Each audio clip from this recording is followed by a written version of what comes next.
আমরা সবাই জানি মধ্যপ্রাচ্যের যুদ্ধের কারণে জ্বালানি তেলের দাম সারা বিশ্বে বৃদ্ধি পেয়েছে। যুক্তরাষ্ট্র, যুক্তরাজ্য সহ পৃথিবীর বহু দেশে জ্বালানি তেলের দাম বৃদ্ধি পেয়েছে। বাংলাদেশে এখনও জ্বালানির তেলের দাম বাড়ানো হয়নি।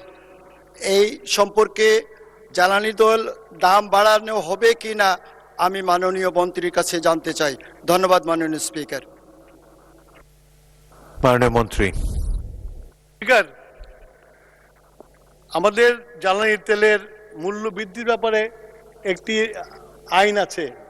সেই আইন অনুসারে আমরা প্রতি মাসে দামের সমন্বয় করি।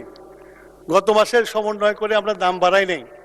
আগামী মাসে আমরা দামের উপরে কাজ করছি।